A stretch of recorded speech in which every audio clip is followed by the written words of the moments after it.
Welcome to the my channel. आज की इस वीडियो में हम बात करेंगे exercise 27.1 unit 27 chords and arc. तो ये जो हमारे पास चैप्टर है इसमें सिर्फ एक ही एक्सरसाइज है और इसके टोटल क्वेश्चन जो ना आप देख सकते हैं 1 से लेके 6 तक है। इस एक्सरसाइज की जितनी भी सॉल्यूशंस है वो हम जो ना आपको 1 बाय 1 इस चैनल के ज़रिए प्रोवाइड करते जाएंगे। अगर चैनल पे न्यू है तो चैनल को सब्सक्राइब करें ताकि जितनी वीडियोस हम मैट्रिक क्लास की मैथमेटिक्स की बुक के हवाले से अपलोड करते जाएं उनका नोटिफिकेशंस आप तक पहुंचता रहे। तो इस वीडियो में हम जो है ना सिंपली इसके कुछ क्वेश्चन जो ना वो कंप्लीट करेंगे और इसके जो बाकी क्वेश्चंस है वो हम इसके जो पार्ट 2 होगा वो भी अपलोड करके आपको कंप्लीट एक्सरसाइज जो ना वो प्रोवाइड कर देंगे। एक्सरसाइज शुरू करने से पहले हम कुछ डेफिनेशंस को देख लेते हैं। सबसे पहली हमारे पास डेफिनेशन यहाँ पे है कि आर्क ऑफ द सर्किल। तो a portion of the circumference of a circle is an arc of the circle. तो एक जो सर्कमफेरेंस का पोर्शन होता है उसको हम क्या कहते हैं? Arc of the circle. Arc of the circle के दो टाइप्स होते हैं, एक माइनर आर्क और दूसरा मेजर आर्क। माइनर आर्क ये होता है कि जिसकी डिग्री 180 से लेस हो और मेजर आर्क वो होता है जिसकी डिग्री 180 से ग्रेटर हो। तो इन दो सर्किल्स में देखें जो यहाँ पे हमारे पास ए बी जो है ना ये एक माइनर आर्क है क्योंकि इसकी डिग्री 180 से लेस है। और उसके बाद ये जो एक्स वाई और जेड, ये जो एक्स वाई जेड है ये हमारे पास सिंपली क्या है? मेजर आर्क है क्योंकि इसकी डिग्री जो है ना वो 180 से ग्रेटर है। तो अब उसके बाद सिंपली हम सेमी सर्कल को देखें तो सेमी सर्कल हमारे पास क्या होता है कि ऐसा सर्कल जिसकी डिग्री जो है ना वो 180 के बराबर हो। पी ओ एस जो हमारे पास लाइन है ये हमारी 180 डिग्री की है। तो इसका मतलब ये जो हमारा एक हिस्सा हो जाएगा वो क्या हो जाएगा? Semi circle. तो हम ये अपवर्ड वाला भी सेमी सर्कल ले सकते हैं और डाउनवर्ड वाला भी सेमी सर्कल है। एक सर्कल में जो ना वो दो हाफ सेमी सर्कल होते हैं। तो हमारे पास माइनर आर्क सिंपली क्या होता है? 180 से लेस, मेजर आर्क क्या होता है? 180 से ग्रेटर और सेमी सर्कल क्या होता है? 180 के इक्वल। तो अब साइक्लिक क्वाड्रिलेटरल्स जो ना इसके बारे में भी हम पढ़ लेते हैं और ताकि उसके बाद हम एक्सरसाइज को शुरू करेंगे। तो यहाँ पे हमारे पास साइक्लिक क्वाड्रिलेटरल सिंपली क्या होता है कि एक सर्कल के सरकमफेरेंस पे कुछ पॉइंट से बना हुआ जो क्वाड्रिलेटरल्स होता है उसको हम क्या कहेंगे? क्वाड्रिलेटरल्स। तो यहाँ पे देखें तो ये ए बी सी डी ये जितने भी पॉइंट्स हैं ये चारों पॉइंट्स हमारे सरकमफेरेंस पे है और ये चारों पॉइंट्स मिलके एक क्वाड्रिलेटरल्स बना रही हैं। तो इसको हम क्या कहेंगे कि ये साइक्लिक क्वाड्रिलेटरल्स है हमारे पास। तो इसकी पॉइंट्स भी देख लें। It is a 4 sided shape that can be enclose by a circle. और सेकंड पॉइंट्स इसकी देख लें कि a cyclic quadrilaterals has all it's vertices on the circumference of the circle.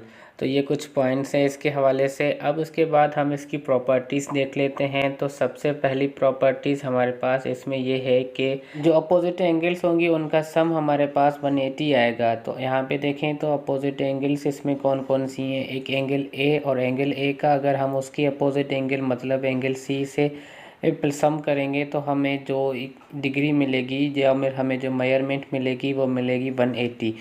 इसी सेम तरीके से अगर हम इनकी जो दूसरी अपोजिट एंगल्स हैं उनको भी सम करेंगे तो उनकी सम जो हमें मिलेगी वो 180 मिलेगी। तो अब उसके बाद हम इसकी दूसरी प्रॉपर्टीज़ देख लेते हैं। तो अब ये जो सी एंगल है इसकी जो एक्सटीरियर एंगल होगी वो हमारे पास यहाँ पे हमने एक ई नाम से इसको शो कर दिया कि सी की जो एक्सटीरियर एंगल है वो ई है और ये जो ई एंगल होगी वो ए के जो अपोजिट एंगल है इसके बराबर होगी। तो यहाँ पे हमें सिंपली वही लिखा हुआ है कि एक एक्सटीरियर एंगल और उसकी जो इंटीरियर अपोजिट एंगल्स होंगी वो आपस में क्या होंगी? बराबर होंगी। तो अब तीसरी पॉइंट इसकी देख लें कि जो अपोजिट एंगल्स होंगी वो आपस में हमेशा बराबर होंगी। तो angle A is equal to angle C और angle B is equal to angle D. तो अब यहाँ पे इन तीनों पॉइंट्स को जो है ना वो याद रख लें ताकि अगर हम इनको प्रॉब्लम में यूज़ करें तो उनको आप आसानी से समझ सकें। Question number 1, in a circle prove that the arcs between two parallel and equal chords are equal. तो अब हमारे पास क्वेश्चन नंबर 1 में सिंपली हमें क्या प्रूव करना है कि दो पैरेलल लाइंस और दो इक्वल कॉर्ड्स के दरमियान जो आर्क्स बनेंगे वो आपस में इक्वल हैं। तो यहाँ पे सिंपली देखें तो हमारे पास गिवन क्या है कि एक सर्कल है with centre O whose two arcs are AB and CD. AB chord is equal to CD chord and AB is parallel to CD. तो यहाँ पे हमें सिंपली प्रूव क्या करना है कि ये जो AB chord है वो CD chord के इक्विवेलेंट है या नहीं है। तो हम सिंपली यहाँ पे देखें तो हमारे पास एक सर्कल है जिसका सेंटर हमने O ले लिया। अब यहाँ पे हमारे पास एक AB कॉर्ड है और दूसरा CD कॉर्ड है। ये दोनों कॉर्ड्स आपस में क्या है, पैरेलल हैं। इन पे ये जो AB आर्क और दूसरा ये जो CD आर्क बन रहा है वो आपस में इक्वल है या नहीं, ये हमें सिंपली प्रूव करना है। तो इनको प्रूव करने के लिए हम सिंपली यहाँ पे जो है ना कुछ कंस्ट्रक्शंस कर लेते हैं। तो यहाँ पे हमारे पास एक constructions A to D line को हम मिला देंगे और दूसरी B to C पॉइंट जो है ना इसको हम मिला लेते हैं। तो अब सिंपली यहाँ पे देखें तो हमारे पास दो ट्रायंगल्स बन रहे हैं। इन दोनों ट्रायंगल्स को हमें इक्विलैटरल्स दिखाना है। तो ये हमारे पास जो AB आर्क और CD आर्क है वो आपस में कॉन्ग्रुएंट वो आपस में इक्वल हो जाएंगे। तो सिंपली हमारे पास मेन क्या है कि हम इन दोनों ट्रायंगल्स को आपस में कॉन्ग्रुएंट दिखाएं। तो सबसे पहले हम शुरू कर लेते हैं कि इन triangles AOB and triangle COD, तो इनमें जो हमारे पास इक्वल साइड्स हैं हम उनको लिख लेते हैं कि OA और OC आपस में इक्वल हैं, क्योंकि ये दोनों क्या हैं, radius of the same circle हैं। और उसके बाद दूसरी पॉइंट यहाँ पे कि OB और OD ये भी दोनों क्या हैं, radius of the same circle हैं, ये भी आपस में इक्वल होंगे। और उसके बाद हमारे पास यहाँ पे एंगल 1 और एंगल 2 बन रही है, और ये एंगल 1 और एंगल 2 हैं क्या, तो central angles of true equal cards. तो जो हमारे पास दो इक्वल कार्ड्स हैं उनकी ये सेंट्रल एंगल्स हैं। तो सेंट्रल एंगल्स भी इनकी हमेशा क्या होगी, बराबर होती हैं। तो यहाँ पे हमने 1 और 2 को बराबर ले लिया। तो अब यहाँ पे देखें तो हमारे पास साइड और एंगल पोस्टुलेट के हिसाब से ये दोनों ट्रायंगल्स आपस में कॉन्ग्रुएंट है। तो हम इसको लिख सकते हैं कि triangle AOB is congruent to triangle COD, और ये हम रीज़न लिखेंगे कि साइड पोस्टुलेट के हिसाब से ये आपस में क्या हैं, कॉन्ग्रुएंट हैं। तो जबकि ये हमारे पास दोनों ट्रायंगल जो है ना वो कॉन्ग्रुएंट आपने शो करवा दिए, तो हम ये कह सकते हैं कि इनके जो करेस्पॉन्डिंग आर्क्स हैं वो भी क्या हैं, कॉन्ग्रुएंट हैं। तो यहाँ पे हमारे पास ये AB arc is equivalent to CD arc, और ये इसका रीज़न हो जाएगा कि corresponding arcs of the congruent triangles. तो ये हमारे पास क्वेश्चन नंबर 1 जो है ना वो प्रूव्ड हुआ। नंबर 2 देखें तो prove that in equal circles equal central angles have equal arcs. तो हमारे पास सिंपली क्वेश्चन ये है कि हमें प्रूव करना है कि इक्वल सर्कल्स इक्वल सेंट्रल्स के जो आर्क्स होंगे वो भी इक्वल हैं। तो हमने दो सर्कल्स यहाँ पे ले लिए, दोनों सर्कल्स जो ना वो आपस में इक्वल हैं, और इनका सेंटर ले लिया O और दूसरे का सेंटर ले लिया O डैश। तो यहाँ पे हमने एक सर्कल पे हमने AC जो है ना वो कॉर्ड बना लिया, और दूसरे सर्कल में हमने P और कॉर्ड ले लिया। तो अब यहाँ पे देखें तो AC हमने जो कॉर्ड बनाया है इस पे ये AC एक आर्क बन रहा है, और PR जो हमने एक कॉर्ड बनाया है इस पे ये PR एक आर्क बन रहा है।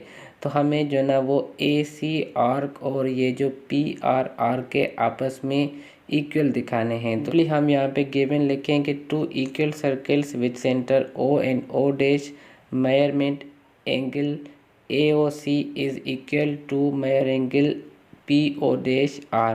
तो ये हमारे पास ये जो AOC मतलब ये O एंगल और ये जो O डैश एंगल हैं ये आपस में इक्वल हैं, ये हमें मिला हुआ है।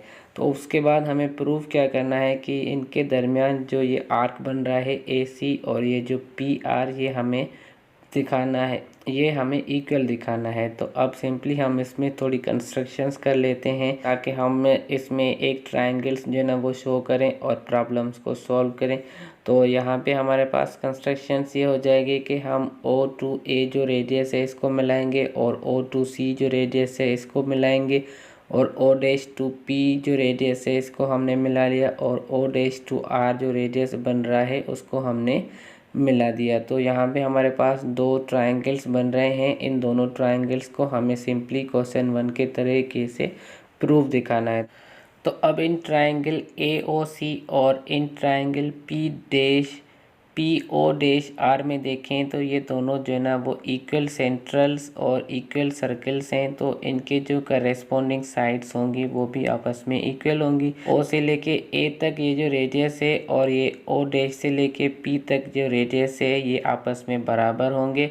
और उसके बाद ये जो O से लेके C तक रेडियस है और ये जो O' से लेके R तक रेडियस है ये भी आपस में बराबर होंगे। तो हम पहले इन पॉइंट्स को यहाँ पे लिख लेते हैं और इसका रीज़न ये है कि ये radius of the same circle है। अब हमारे पास in triangle AOC and triangle PO-R, तो OA line is equivalent to O', ये हमारे पास क्या है, रेडियस ऑफ सेम सर्कल। और दूसरी point OC is equivalent to O', ये भी रेडियस ऑफ सेम सर्कल है। तो अब उसके बाद दूसरी पॉइंट यहाँ पे देख लें तो measure angle AOC is equivalent to measure angle PO', ये हमें जो पॉइंट्स हैं ये हमें मिली हुई हैं, इनके जो सेंटर हैं वो सेंटर्स आपस में इक्वल हैं, तो ये हमें पॉइंट पहले से गिवन है, तो इसका रीज़न हमने गिवन लिख लिया। अब यहाँ पे देखें तो साइड एंगल और साइड पोस्टुलेट के हिसाब से ये दोनों ट्रायंगल्स हमारे पास कॉन्ग्रुएंट हैं, तो हम सिंपली ये लिख सकते हैं कि triangle AOC is congruent to triangle PO', और इसका रीज़न के side angle side postulate is congruent to side angle side postulate. उसके बाद अगर ये दोनों ट्रायंगल्स हमारे कॉन्ग्रुएंट हैं तो हम इसमें ये सिंपली कह सकते हैं कि इनके दरमियान जो आर्क बन रहे हैं वो भी आपस में इक्वल होंगे। तो यहाँ पे हमारे पास सिंपली वही सेम रीज़न जो हम फर्स्ट में लिखे हैं कि AC arc is equal to PR arc, और इसका reason corresponding arcs of the congruent triangles. तो ये हमारे पास क्वेश्चन नंबर 2 भी जो है ना वो प्रूव्ड हुआ। Question number 3, in the following figure O is the centre of the circle, find the value of X and Y। तो यहाँ पे हमारे पास एक फिगर जो है ना वो बनी हुई मिली हुई है, और इस फिगर में हमारे पास गिवन एक सेंटर है O, और उसमें हमें जो है ना एक साइक्लिक क्वाड्रिलेटरल्स मिला हुआ है, और X और Y की वैल्यू जो है ना हमें सिंपली मालूम करनी है। तो अब यहाँ पे देखें तो फर्स्ट पॉइंट हम लेते हैं इस S और R को, तो वो दोनों एंगल्स जो है ना वो सेम सेगमेंट पे बनी हुई हैं। तो यहाँ पे हम ज्योमेट्रिकल में ये पढ़ के आए हैं कि सेम सेगमेंट पे जो भी एंगल्स होंगी वो आपस में कॉन्ग्रुएंट होंगी, तो हम S और R को जो है ना वो इक्वल ले सकते हैं। तो जो R की वैल्यू है वही सेम S की वैल्यू होगी, तो angle S is equal to angle R, और उनकी वैल्यू 50। और उसका रीज़न हमने यहाँ पे ये शो किया कि since two angles in the same segment are equal, ये ज्योमेट्रिकल जो है ना वो एक रूल है, इसको हम लाजमी यहाँ पे इस तरीके से शो करेंगे ताकि हम प्रॉब्लम्स को सॉल्व कर सकें। अब उसके बाद हम दूसरी पॉइंट्स यहाँ पे ले लें कि हम पढ़ के आए हैं सिंपली कि जो भी साइक्लिक क्वाड्रिलेटरल्स में अपोजिट साइड्स होंगी वो आपस में बराबर होंगी। तो एंगल P और एंगल R ये दोनों आपस में अपोजिट साइड्स हैं, तो इनकी वैल्यूज़ भी सेम होगी। Angle P is equal to angle R और उसकी वैल्यू 50, क्योंकि R 50 के बराबर है, और ये दोनों आपस में एंगल्स हैं क्या, तो since opposite angles of cyclic quadrilaterals are equal. अब उसके बाद हम एक और पॉइंट यहाँ पे शो कर लें कि ये जो Q है तो सेम वही हम जो ऊपर करके हैं S और R का रीज़न, तो यहाँ पे भी हम P और Q को देखें तो ये भी दोनों सेगमेंट्स, तो ये भी एंगल्स जो ना वो सेम सेगमेंट्स पे बनी हुई हैं, तो ये दोनों आपस में बराबर होंगी। तो angle P is equivalent to angle Q, तो जैसा कि एंगल P R के बराबर है तो एंगल Q की वैल्यू भी हमें 50 ही मिलेगी। तो अब उसके बाद हम यहाँ पे X देखें तो ये जो हमें एंगल मिली हुई है Q, मतलब ये जो PQR एंगल हमें मिली हुई है ये क्या है, एक्सटीरियर एंगल है। तो एक्सटीरियर एंगल्स किसके बराबर होती है, उसकी जो इंटीरियर एंगल्स होती हैं उनके सम के, एक OQP और दूसरी ये OQR, तो इनको हम सम करेंगे तो हमें PQR की ये जो वैल्यू है वो हमें सिंपली मिल जाएगी। तो अब जो है ना हम एंगल PQR को मालूम करते हैं, तो इसकी इंटीरियर एंगल्स को सम करेंगे, angle O Q P plus angle O Q R. तो यहाँ पे हमारे पास Q जो है ना उसकी वैल्यू हमें मिली हुई है 50। तो हमने दोनों साइड पे देखें तो एंगल Q ही है, तो एंगल Q की वैल्यू हमने 50 रखी दोनों साइड पे। तो 50 को 50 से प्लस करेंगे 100, तो एंगल PQR जो है ना वो हमें मिल जाएगी 100। तो अब हम यहाँ पे देखें तो ये हमारे पास एक स्ट्रेट लाइन है और एक स्ट्रेट लाइन का सम 180 के बराबर होता है। तो अब हम इस पे जो भी एंगल्स बन रही हैं उनको 180 के बराबर लेंगे और उसके बाद उसमें से हमें एक इक्वेशंस मिलेगी, हम उस इक्वेशंस को नाम दे देंगे। तो यहाँ पे अब हम आगे इसको सॉल्व करें तो angle P Q R plus X plus 6y is equal to 180, क्योंकि x प्लस 6y हमें यहाँ पे वैल्यू मिली हुई है, इस वजह से यहाँ पे हमने पी क्यू आर के साथ प्लस एक्स प्लस 6y किया है। अब उसके बाद सिंपली यहाँ पे सॉल्व करें तो एंगल पी क्यू आर जो है ना उसकी वैल्यू हमने ऊपर हासिल की 100। तो यहाँ पे हम 100 रखेंगे और उसके बाद बाकी जो भी वैल्यूज़ हैं उनको हमने सेम रखा। तो 100 ये प्लस का है, इस तरफ आके माइनस होगा, तो 180 से 100 माइनस करेंगे हमें x plus 6y is equal to 80 मिलेगा। अगर हम यहाँ पे x की वैल्यूज़ निकालना चाहें सिंपली तो ये प्लस का 6y है, इस तरफ आके माइनस होगा, तो x की वैल्यू हमें सिंपली क्या मिल जाएगी 80 माइनस 6y। इसको हमने इक्वेशन नंबर 1 का नाम दिया। तो अब हम इसमें जो है ना मज़ीद सॉल्यूशंस को आसान बनाए तो उसके लिए सिंपली अब हम देखें हमें एंगल Q जो है ना वो मिल चुकी है सिंपली। तो हम एंगल Q को एंगल S से अगर सम करेंगे और उन दोनों का सम 180 के बराबर दिखाएंगे तो यहाँ पे हमारे पास इसमें से भी एक इक्वेशन जो है ना वो हमें मिल जाएगी। तो सिंपली अब हम देखें तो पी क्यू आर को हम प्लस करेंगे किसमें पी एस आर में और उसका सम बराबर होगा 180 के, क्योंकि ये प्रॉपर्टीज़ हम पढ़ के आए कि अपोजिट एंगल्स का सम 180 के बराबर होता है। तो angle P Q R plus angle P S R is equal to 180। Angle P Q R हम मालूम करके आए 100 प्लस पी एस आर जो है ना वो हमें मिली हुई है 3x प्लस 2y। सिंप्लीफिकेशंस करें तो ये प्लस का 100 जो है ना इस तरफ आके माइनस होगा, 180 माइनस 100 80 हमें मिलेगा। उसके बाद ये प्लस का 2y जो है ना वो इस तरफ आके 80 से माइनस होगा, तो 3x is equal to 80 degree minus 2y equation number 2 हमें मिलेगी। तो अब हम यहाँ पे देखें तो इक्वेशन नंबर 1 में हम x की वैल्यू निकाल के आए हैं। अब ये x की वैल्यू जो है ना इक्वेशन नंबर 2 में पुट करेंगे तो सिंपली हमारे पास ये इक्वेशन नंबर 2 क्या बन जाएगी 3x की value 80 minus 6y is equal to 80 minus 2y। तो अब यहाँ पे 3 जो है ना वो इस 80 माइनस 6y के साथ मल्टीप्लाई हो रहा है, तो 3 मल्टीप्लाई 80 240 और उसका plus into minus minus 3 multiply 6 18y।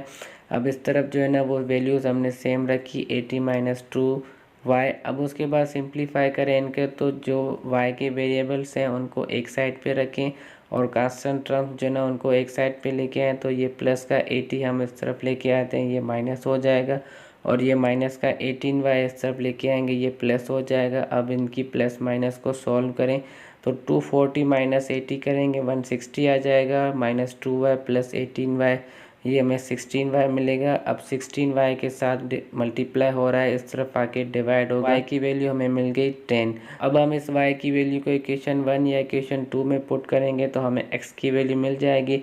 तो सिंपली हम y की वैल्यू को जो है ना इक्वेशन नंबर 1 में पुट करते हैं, तो put the value of y in equation number 1। तो x is equal to 80 minus 6y, तो y की वैल्यू 10 रखी, 10 को 6 से मल्टीप्लाई करेंगे 60, 80 माइनस 60 करेंगे तो x की वैल्यू हमें जो है ना वो 20 मिल जाएगी।